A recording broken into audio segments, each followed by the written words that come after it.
로마서 9장 25절에서 33절까지 말씀입니다. 제가 한번 읽어보겠습니다.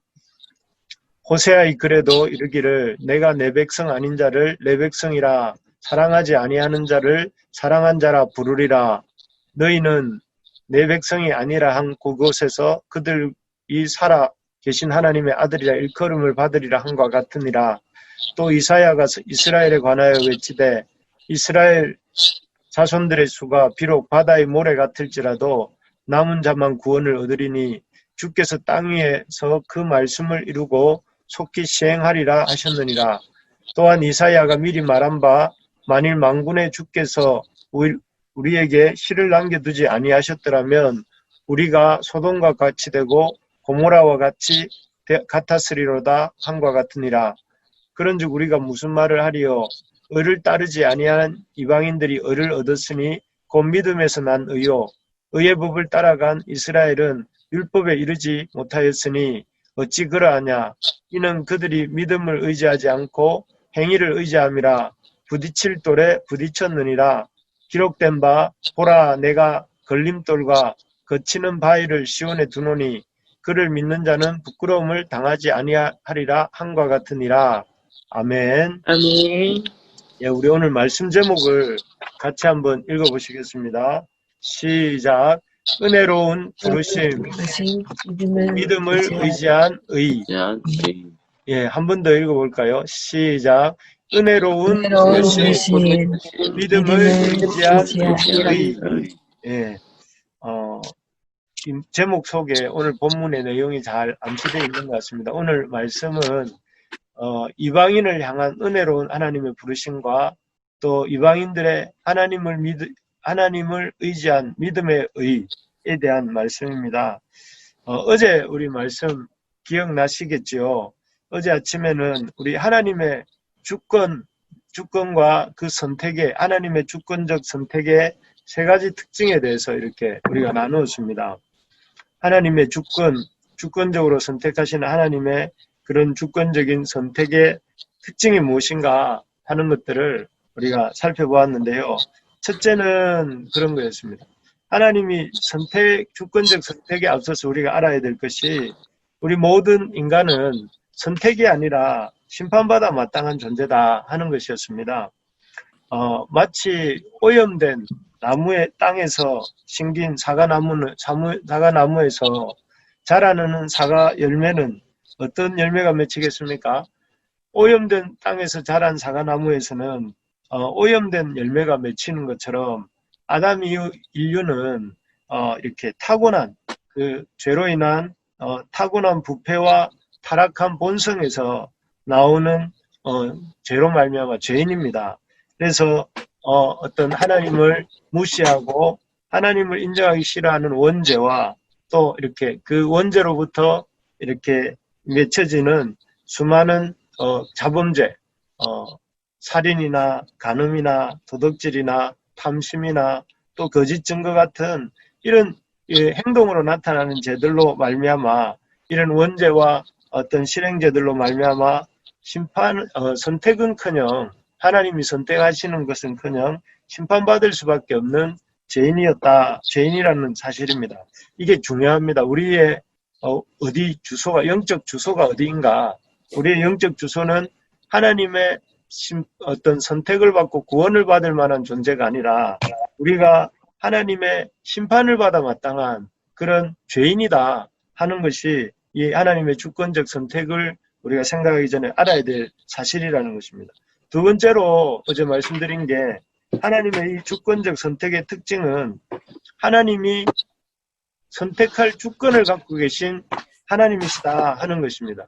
하나님이 세상을 지으시고 또 세상을 이제 운행하시고 또 세상을 이렇게 이끌어 가시는 분으로서 하나님은 주권이 있는 분이시다. 그래서 우리가 이상하게도 그 인간 전문가들의 이 어떤 주권은 잘 인정합니다. 디자이너 어제 얘기하였는데 디자이너의 어떤 디자인의 특색 있는 디자인이나 또 토기장이들의 어떤 이 흙으로 무엇을 만들든지 그것을 잘 인정하면서도 하나님의 그 주권과 선택에 대해서는 늘 인간은 못마땅해 합니다. 그래서 인정하기 싫어하죠. 그래서 왜 하나님은 에서가 아닌 야곱을 택했느냐? 왜 이스마엘이 아닌 이스마엘이 아닌 이삭을 택했느냐? 왜 유대인이 아닌 이방인을 택했느냐 하면서 하나님이 하신 선택과 그 주권에 대해서 이렇게 못마땅해 하고 또 이렇게 불평을 합니다. 하지만 이것은 피조물로서 이렇게 분수를 넘치는 일이지요. 하나님은 무엇인가를 선택할 수 있는 주권을 갖고 계신 분이십니다. 우리가 이것을 깊이 명심하고 하나님의 주권을 인정할 수 있기를 바랍니다.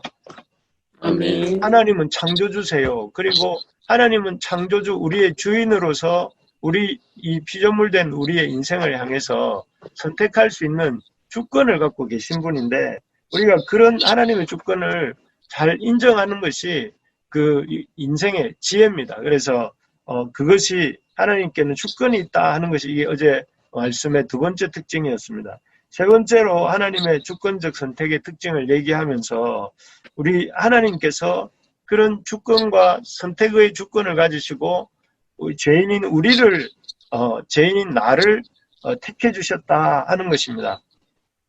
사실 바울도 이 로마서 9장에서 하나님의 주권을 이야기할 때 하나님이 누구를 버리고 에서를 버리고 또 이스마엘을 버리고 유대인을 버리고 또 이렇게 그 야곱을 택하시고 또 이삭을 택하시고 이방인들을 택하셨다. 여기에 어떤 그 방점이 찍혀 있는 것이 아니라 하나님이 그 주권적 선택권을 가지시고 우리 같은 죄인들을 이삭 같은 죄인을 또 야곱 같은 죄인을 다윗 같은 죄인을 아브라함 같은 죄인을 또 나 같은 죄인을 택해 주셨다. 이걸 강조하려는 목적으로 쓰여진 게 이 로마서입니다. 로마서 9장입니다. 그래서 사실은 이 선택의 주권, 하나님의 선택의 주권은 우리에게 대해서 어떤 하나님이 누구를 버리신다 이런 얘기를 하시려고 하시는 부분이 아니라 누구도 버리지 않으시고 이 죄인들을 구원하시는 분이시다 하는 것을 우리에게 보여주는 것입니다. 그래서 바울은 이 로마서 9장을 통해서 우리에게 감사의 마음을 이렇게 부어러 넣어주려고 하는 마음으로 이 주님의 선택에 대해서 말하고 있다는 것입니다. 그래서 참 우리 가만히 생각해 보면 하나님이 모두를 다 버리셔도 할 말이 없는 존재가 인간인데 그런데 그 중에서 상당한 부분들을 이렇게 선택하시고 또 그 당신의 자녀 삼아 주셨다 이 생각을 해볼 때 감사하지 않습니까? 아멘. 예, 감사한 일입니다. 그래서 하나님의 이런 주권과 선택과 그 선택 속에 나타나는 하나님의 주권을 이렇게 보면서 이제 오늘은 이제 그 선택의 결론부입니다. 그 하나님의 주권적 선택의 결론부라고 할 수 있는 이 부분에서는 마지막으로 왜 이제 바울이 한 번 더 왜 많은 유대인들은 복음을 배척하고 또 상당수의 많은 이방인들은 복음을 영접했는지 그 속에 나타난 의미가 무엇인지를 이제 바울 사도는 설명해 줍니다. 이 하나님이 주권과 선택이라는 그 관점에서 볼 때 어떻게 유대인들은 이렇게 복음을 배척하고 또 이방인들은 복음을 배척할 것 같이 보였던 이방인들은 복음을 영접했는지 그것을 이렇게 설명합니다. 그래서 한마디로 아까 읽었던 주제 제목처럼 은혜로운 부르심, 믿음을 의지한 의 이게 오늘 말씀의 결론이라고 할 수 있습니다. 그래서 생명의 삶 이 제목이 오늘 말씀을 잘 요약하는데요. 먼저 이 많은 이방인들이 복음을 영접한 것이 원래 하나님의 계획이다 하는 것입니다. 그래서 우리 25절, 26절 한번 읽어볼까요? 25절, 26절입니다. 시작. 호세아의 그래도 그래도 이르기를 내가 내 내 백성 백성 아닌 자를 내 백성이라 사랑하지 아니한 자를 사랑한 자라 부르리라. 너희는 내 너희는 내 백성이라 백성이라 한 한 곳에서 곳에서 그들이 그들이 살아계신 살아계신 하나님의 하나님의 아들이라 아들이라 일컬음을 받으리라 함과 같으니라. 아멘. 25절, 26절 대충 보셔도 아시겠지만 호세아라고 하는 선지자 예수님 오시기 주전 8세기니까 한 7, 800년 전 사람이죠. 어쨌든 그 호세아 선지자가 예언하기를 뭐라 했느냐면 그 하나님이 백성 아닌 자를 내 백성이라 또 사랑하지 아니하던 자를 사랑한 자라 부르시고 또 내 백성이 아니라 한 그곳에서 그들이 살아계신 하나님의 아들이라 일컬음을 받는다. 그러니까 이방인들의 복음을 영접하게 될 것을 미리 예언했던 말씀입니다. 이 아닌 게 아니라 앞에서도 말했지만 지금 바울이 로마서를 쓰고 있을 때가 언제였냐면은 3차 전도 여행이 끝날 무렵이었습니다. 3차 전도 여행을 통해서 그가 이제 그 마게도냐와 유럽 지역에서 세웠던 교회들이 기근당한 가뭄으로 인해서 기근을 당하고 있는 예루살렘 성도들을 위해서 헌금을 모았습니다. 그 헌금을 거두어서 이제 예루살렘으로 돌아가기 위해서 당시에 이 로마서를 쓸 무렵에 고린도라고 하는 곳에 머무르고 있었습니다. 그래서 이 3차 전도 여행을 마무리할 이 무렵에는 바울이 아주 많은 교회들을 개척한 상태였습니다. 그래서 대표적으로 갈라디아 지역의 교회들, 비시디아 안디옥 교회라든지, 또 이렇게 루스드라나 또 아니면 이런 여러 곳에 교회들이 세워졌고, 또 빌립보나 데살로니가나 또 이런 고린도나 이런 지역들에 교회들이 세워졌습니다. 놀라운 사실은 그 교회들이 세워져서 많은 이방인들이 이렇게 주님께로 나오고 있었습니다. 그래서 이 모습을 볼 때 사람들 마음에 어떻게 저렇게 이방인들이 하나님의 그 복음 안으로 들어올까 하는 궁금증을 사람들이 갖고 있었는데 바울이 참 이렇게 호세아서 말씀을 이렇게 떠올렸고 해석해내고 있는 것이죠. 이것은 그냥 바울이 전도를 열심히 하고 또 이렇게 사람들이 예수를 믿고 그래서 돌아오는 것 같지만 사실은 하나님의 구원 계획 속에 이방인들이 복음을 믿고 복음 안으로 들어오게 될 것을 이미 하나님이 계획해 두셨고 또 그 하나님의 뜻대로 이렇게 이방인들이 돌아왔다 하는 것을 깨닫게 된 것이죠. 그래서 이 일은 이방인들이 복음을 영접하는 것은 하나님의 계획이구나. 하나님의 주권적 계획 속에 있었던 일이구나. 하나님이 원하셨던 일이어서 이렇게 되었구나. 이렇게 깨달았다는 것입니다.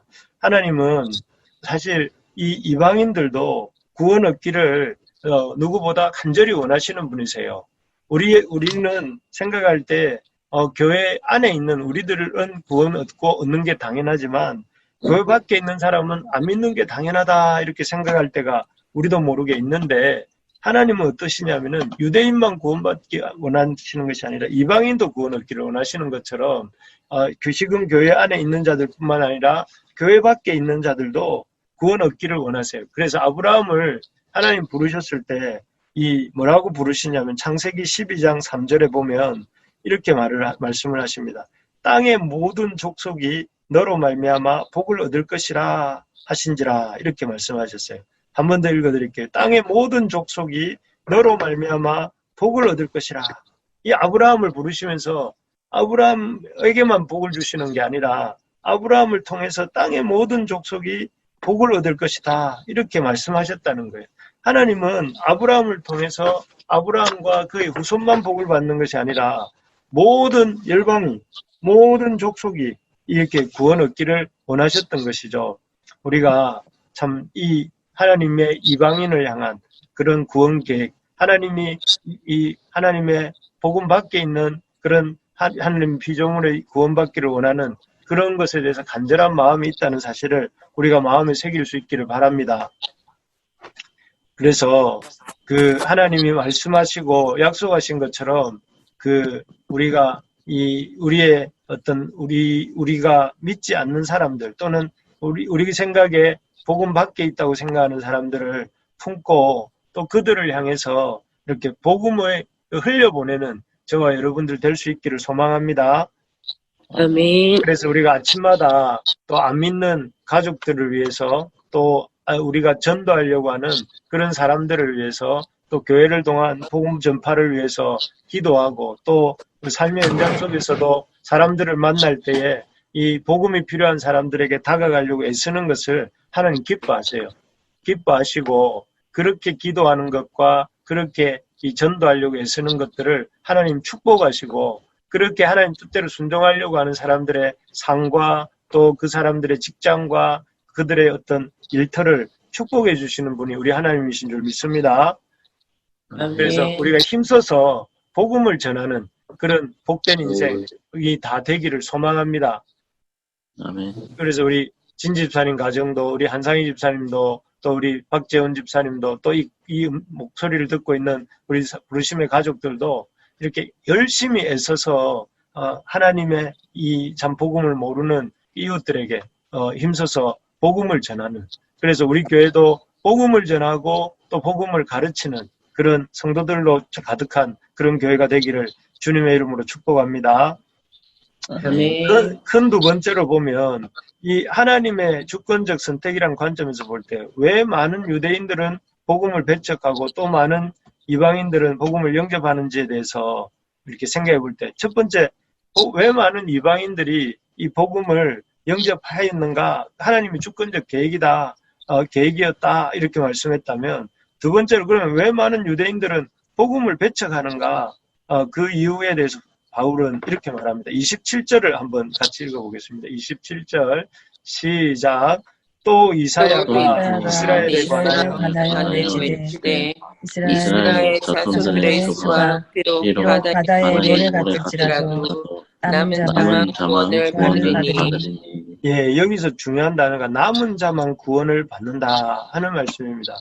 계속 말씀하고 있는 부분인데 사실은 이 로마서 9장에서 이스라엘 중에서 구원받는 사람들은 혈통을 따라서 다 이스라엘 사람이면 구원을 얻는 것이 아니라 이스라엘 사람 중에서도 남은 자만 구원을 얻는다 하는 것입니다. 그래서 왜 유대인들은 그렇게 복음을 배척하는가? 원래 하나님이 유대인이라고 하는 타이틀만 가지면 다 구원하는 것이 아니라 유대인들 중에서도 하나님을 믿는 자, 곧 남은 자만 구원을 원래부터 하려고 하셨기 때문에 그렇다는 것입니다. 그래서 여기에 남은 자에 대한 설명을 이 바울이 30절부터 33절까지 해서 쭉 설명을 합니다. 남은 자가 누구인가? 남은 자란 어떤 사람인가 하는 것을 말씀하는데요. 좀 요약해보자면 남은 자란 이런 사람입니다. 행위를 의지하지 않고 믿음을 의지하는 자. 그래서 30절에 보면 이방인들이 의를 얻었다. 그런데 이 이방인들이 의를 얻을 수 있었던 이유가 뭐냐면 믿음에서 난 의를 갖고 있었기 때문에 그렇다. 이렇게 말을 하죠.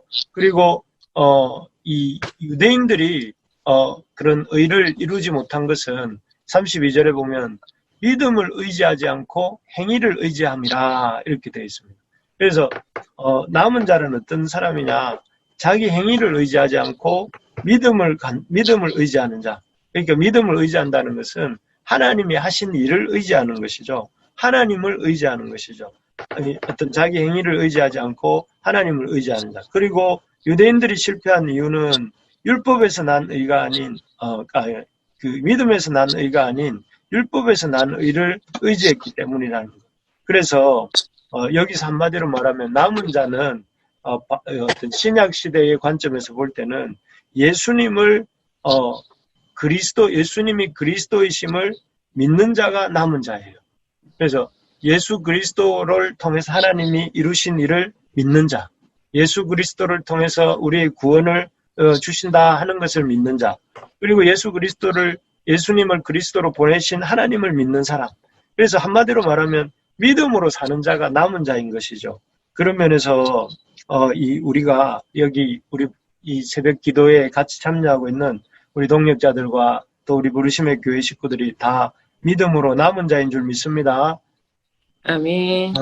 그래서 여러분, 이 믿음으로 살 때에 하나님 앞에 남은 자가 될 수 있고, 또 그런 남은 자가 될 때에 우리가 하나님의 구원을 얻을 줄로 믿습니다. 그래서 우리 실제로 이렇게 이방인들은 그 당시 유대인들에 의해서 지옥의 불쏘시개다 이런 평가를 받으면서 당연히 하나님을 잘 안 믿고 이렇게 이 그리스도도 잘 받아들이지 않을 줄 알았는데, 오히려 이방인들은 자신들의 죄악된 상태를 심각하게 깨닫고 하나님 앞에 믿음으로 나왔던 것 같아요. 그래서 30절에 보면 믿음에서 난 의요하고 이렇게 말을 하는데, 반대로 유대인들은 자신들이 하나님의 그 백성이다 하는 특권의식에 사로잡혀서 어떻게 했느냐면은 예수님을 예수가 그리스도라는 사실을 받아들이지 않고 믿지도 않고 여전히 율법을 준수하고 또 율법을 준수하는 자기 의를 의지하고 자랑을 함으로써 그들이 오히려 그 율법에 대한 자랑이 그 하나님이 주신 선물이 오히려 하나님을 믿는데 걸림돌에 되어서 부끄러움을 당하게 되었던 것을 볼 수가 있습니다. 우리가 참으로 예수님을 우리의 구원자로 믿을 수 있기를 바랍니다. 아멘. 어떤 우리의 의를 자랑하고 우리 자신의 행위를 자랑하고 우리의 어떤 뭔가를 더 이렇게 하나님보다 의지하는 것을 내려놓고 우리가 주님만을 의지할 수 있기를 바랍니다. 그래서 범사에 여러분 주님을 의지하고 주님께 기도하는 일을 이렇게 쉬지 않는 우리 부르심의 가족들 되기를 바랍니다. 그래서 하나님 앞에서 어떤 일을 시작하든지 또 하나님 앞에서 어떤 사람을 만나든지 어디를 가든지 주님을 의지하려고 애쓰는 그런 우리 모두가 될 때에 하나님께서 그 삶 속에 믿음으로 말미암는 구원의 역사가 일어나게 해주실 줄로 믿습니다. 말씀을 맺겠습니다. 구원에 있어서 유대인들이 유대인들이 많이 복음을 배척하고 또 이방인들이 복음을 이렇게 믿게 되는 이 사실을 주님이 주권과 선택의 관점에서 볼 때 왜 그런가 하는 것을 오늘 보았습니다. 첫째는 하나님이 유대인들만이 아니라 이방인들도 구원 얻는 것을 기뻐하신다 하는 것이었습니다. 그래서 일찍이부터 하나님께서는 이방인들이 구원 얻고 돌아오는 것을 이렇게 계획하시고 그 계획하심이 이루어지고 있는 현장이 1세기 교회의 모습이다 하는 것을 말씀드렸습니다. 그렇기 때문에 우리도 하나님의 복음이 우리에게만 머물지 않고 다른 이들에게 우리를 통해 흘러갈 수 있도록 이렇게 힘써 복음을 전하는 우리 부르심의 가족들 되기를 축복합니다. 여러분 관심을 어떤 데 둘 것이냐 하면 한 사람이라도 어떻게 하면 주님께로 돌아오게 할 것인가, 어떻게 하면 예수 믿지 않는 사람들에게 예수님의 복음이 전해질 수 있게 할 것인가 하는데 관심 갖는 우리 성도님들 되시기를 축복합니다.